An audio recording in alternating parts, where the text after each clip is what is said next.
अमरावती विधान परिषद चुनाव में आज जिले के मोर्शी, वरुड़ और शेघाट क्षेत्र से एक बड़ी राजनीतिक खबर सामने आई है।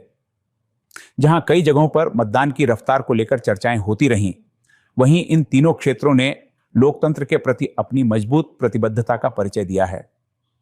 दोपहर 1:45 तक मोर्शी, वरुड़ और शेघाट में 100% मतदान दर्ज किया गया। यानी इन तीनों केंद्रों के सभी मतदाताओं ने अपने मताधिकार का उपयोग करते हुए मतदान प्रक्रिया को पूर्ण किया। लेकिन इस मतदान के साथ साथ एक और राजनीतिक संदेश भी सामने आया है। कांग्रेस पार्टी की ओर से जारी व्हिप और तटस्थ रहने की भूमिका के बावजूद मोर्शी क्षेत्र के पार्षदों ने मतदान में भाग लेकर अलग ही संकेत दिए हैं। स्थानीय राजनीतिक हलकों में इसे कांग्रेस नेतृत्व के निर्देशों से अलग जाकर लिया गया निर्णय माना जा रहा है। यही वजह है कि अब इस मतदान की चर्चा सिर्फ मतदान प्रतिशत तक सीमित नहीं रही, बल्कि पार्टी अनुशासन और जनप्रतिनिधियों के अधिकारों तक पहुंच गई है। इस पूरे घटनाक्रम पर मोर्शी के गट नेता सागर ठाकरे ने खुलकर अपनी प्रतिक्रिया दी।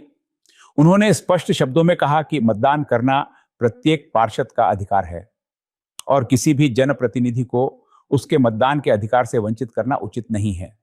सागर ठाकरे ने कहा कि हम जनता द्वारा चुने गए प्रतिनिधि हैं। यदि चुनाव हो रहा है तो मतदान करना हमारा कर्तव्य और अधिकार दोनों है। जिले के नेताओं की राजनीति और उनके आपसी समीकरणों का असर स्थानीय स्तर के पार्षदों पर क्यों पड़ना चाहिए?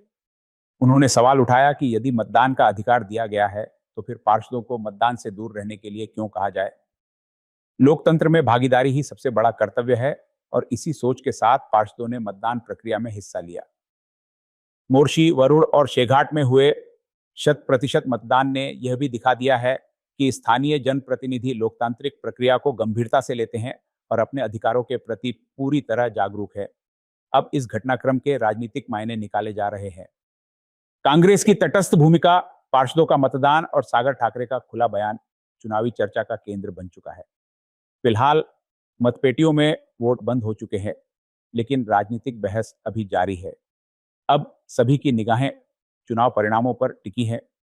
देखना दिलचस्प होगा कि 100% मतदान वाले इन केंद्रों का फैसला किस उम्मीदवार के पक्ष में जाता है और अमरावती विधान परिषद चुनाव की तस्वीर आखिर कैसी बनती है।